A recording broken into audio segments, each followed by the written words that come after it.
Bonjour à tous, salam alaikum, c'est Sergio et je voudrais vous faire part de mon témoignage, de mon parcours et de ce que Dieu a fait dans ma vie. Eh bien, je suis issu d'une famille catholique de tradition et mon enfance fut nourrie en fait malheureusement euh, de violence. De violence parce que mon père en fait était schizophrène et il avait une forte addiction à l'alcool.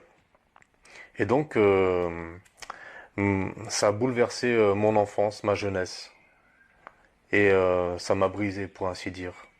Et arrivé à l'âge de l'adolescence, j'étais en quête d'identité, je me cherchais en fait. Au milieu d'une société en fait qui perd ses valeurs, qui est en déclin, eh bien, j'ai trouvé en fait une identité en islam.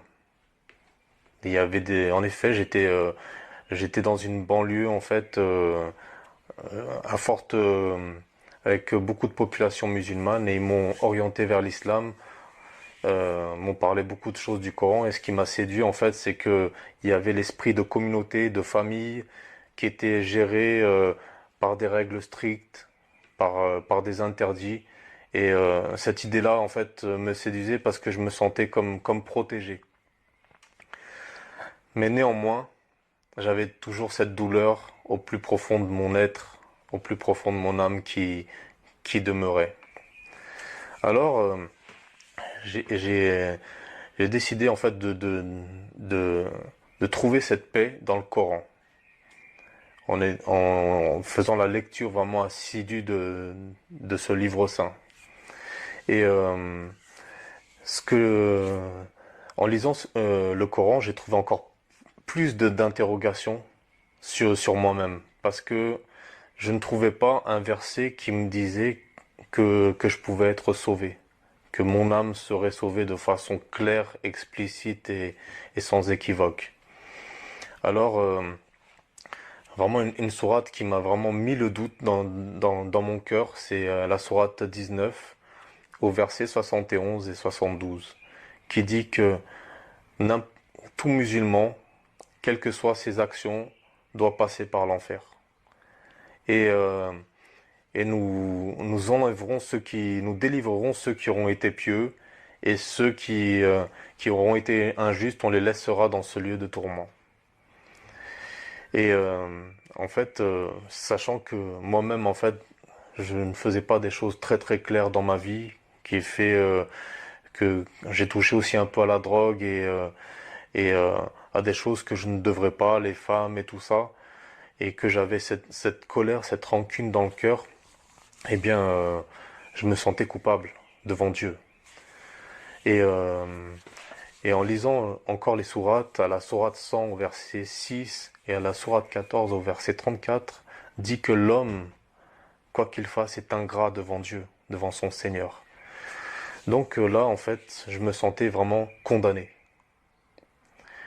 Donc je me suis dit, c'est pas possible, il y a une solution c'est un livre de Dieu, il doit avoir un indice, il faut que je continue ma lecture, je ne peux pas me contenter en fait de ce que me disent mes collègues, je cherchais vraiment en fait à savoir qui était Dieu. Donc en poursuivant ma lecture, euh, je suis tombé sur un passage qui parle du prophète de l'islam, du prophète Muhammad, la paix soit sur lui, qui dit ainsi, c'est à la sourate 46, verset 9, c'est Allah qui s'adresse à Mohammed, qui lui dit de dire, dis, je ne sais pas ce qui sera fait de moi ni de vous qui me suivez. Donc, le prophète de l'islam, Mohammed, le fondateur de l'islam, lui-même n'avait pas de certitude de son salut. J'ai dit d'accord, d'accord. Donc, je continue toujours dans cette démarche, de rechercher dans cette dynamique de vraiment chercher par moi-même en fait la vérité.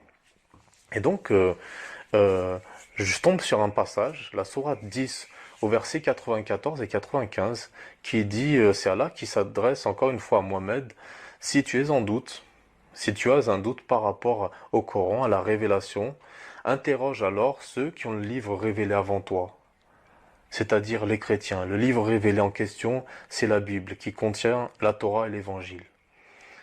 Et le Coran lui-même dit, à la sourate 5 au verset 46 et 47, que la Torah et l'Évangile, c'est-à-dire la Bible, qui compose la Bible, est un guide et une lumière et une exhortation pour les pieux. Et donc voilà, là on parlait vraiment de piété. Et sachant qu'aussi c'était un livre qui descendait d'Allah, de Dieu, à la sourate 3, verset 3. Donc tous ces a priori qu'on m'avait dit sur la Bible, ce que les religions en avaient fait, euh, et tous ces a priori en fait étaient tombés d'un seul coup en fait. Et je me suis procuré une Bible et j'ai vraiment cherché la vérité. C'était ma démarche vraiment depuis le départ. En ouvrant la Bible, je me suis aperçu en ouvrant l'évangile de Jean au chapitre 8, au verset 12, que Jésus, Sidna Issa, Yehoshua, il se définissait lui-même comme la lumière du monde et que ceux qui le suivraient ne marcheraient pas dans les ténèbres, mais auraient la lumière de la vie. Et au verset 14, il disait qu'il savait d'où est-ce qu'il était venu et où il allait. Et franchement, je trouvais que c'était comme une évidence, une réponse à tous ces questionnements. Et je demandais à Dieu, mais montre-moi la vérité. Je cherche la vérité. Révèle-moi ta vérité. Je cherchais de tout mon cœur. Je lui parlais comme ça. Et donc je poursuis en fait ma lecture dans la Bible en fait. Et je tombe dans Jean 3,16, dans Marc 16 au verset 16, dans Romains 8 au verset 1, toujours dans Jean 5 au verset 24, que en fait, pour ceux qui suivent Jésus-Christ, ont la vie éternelle, ceux qui demeurent en Christ, mais qui ne viennent pas en condamnation. Donc il n'y avait pas de condamnation pour celui qui suit Jésus-Christ. J'ai dit waouh, c'est quand même très très fort. Enfin, ça répondait vraiment à ces questions. Et là, j'ai vraiment fléchi le genou parce que c'était une période de la vie où j'avais des tendances aussi suicidaires parce que je ne pouvais pas avancer avec cette blessure dans le cœur et ne pas savoir ce qui adviendrait de moi après que je meure parce que j'avais peur de cela en fait. Et j'ai demandé à Dieu, Seigneur, Allah, Dieu, révèle-moi qui tu es, s'il te plaît, Seigneur. Je ne peux pas rester dans ce doute. Si Jésus est mort pour mes péchés, s'il a pris la conséquence de mon péché à la croix, eh bien, révèle-toi à moi. Montre-moi qui tu es, s'il te plaît, Seigneur. Et à l'instant même, j'ai ressenti l'amour de Dieu, l'amour véritable, l'amour sans tache, l'amour pur qui est venu m'envahir, qui transcende tout. Je ne peux pas l'expliquer, mais et j'ai été vraiment, j'avais les larmes aux yeux et vraiment cette blessure en même temps qui était dans mon cœur était colmatée par cet amour inexplicable. Et j'ai pu me relever et ça m'a apaisé vraiment. Ça m'a donné beaucoup de paix et j'ai pu pardonner à ceux qui m'ont fait du mal. Parce que la Bible dit aussi que un homme ne peut donner que ce qu'il n'a, s'il n'est venu d'en haut. Et Dieu m'avait donné cet amour pour pardonner à mon prochain. Comme il est dit, aime ton prochain comme toi-même.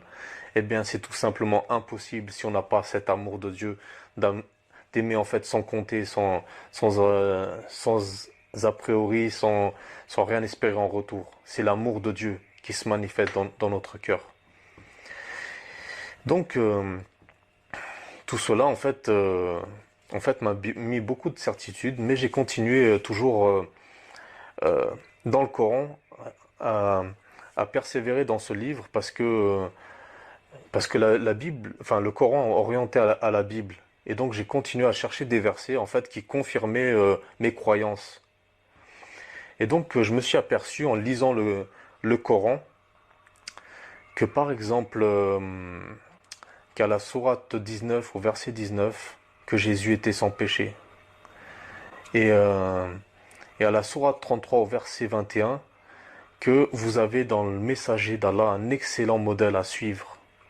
Alors Jésus sans péché, et j'ai regardé du côté de Mohammed à la sourate 47 verset 19, 40, 55 et 48 versets 1 et 2 qu'il était pécheur et qu'il se repentait, qu'il demandait pardon pour son péché et que Jésus était sans péché. Et dans la Bible dit que dans 1 Pierre 2 au verset 21 et 22 que nous avons un modèle à suivre dans les pas de Jésus-Christ, lui qui n'a pas péché et dans la bouche duquel ne s'est pas trouvé de fraude. Donc c'était clair, en fait le chemin qu'il fallait suivre c'était Jésus-Christ. La Bible dit qu'il est le chemin, la vérité et la vie. Et en poursuivant toujours ma lecture dans le Coran, qu'à la sourate 3, versets 55 et 56, c'est que Allah avait mis fin à la vie de Jésus-Christ, donc le terme arabe, le mot arabe c'est muntawafika, c'est-à-dire mettre fin à ta vie. C'est-à-dire que à la mort constatée de Jésus. Et que je l'élève vers moi, donc il est monté au ciel, et place te débarrasse de ceux qui n'ont pas cru, et place ceux qui te suivent en dessus de ceux qui n'auront pas cru, jusqu'au jour de la résurrection. Et quant à ceux qui n'ont pas cru, je les châtierai d'un dur châtiment dans ce monde et dans l'au-delà.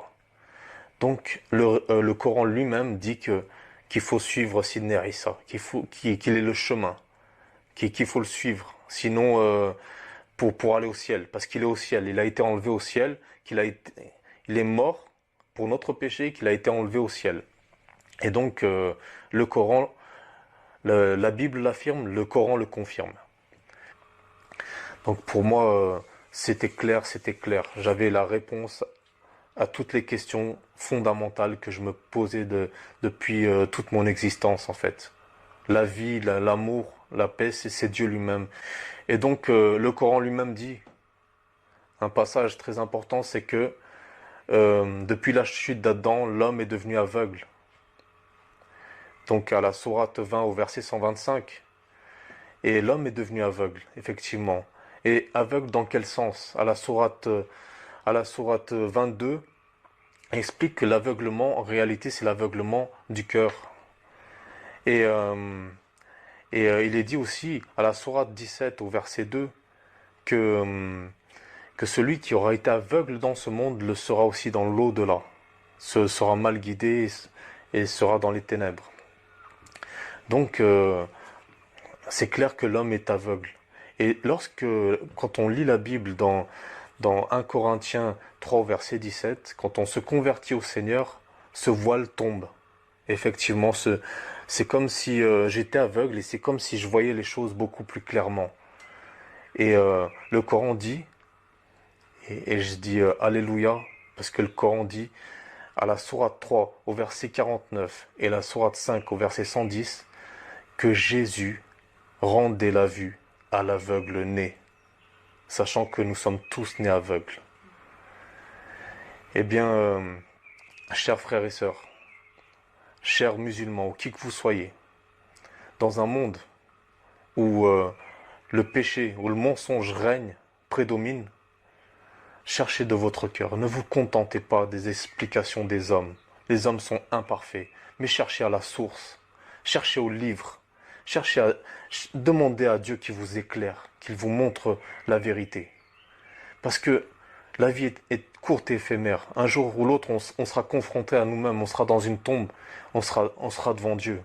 Et Dieu nous aura laissé une quantité de signes qu'on aura rejeté tout au long de votre vie.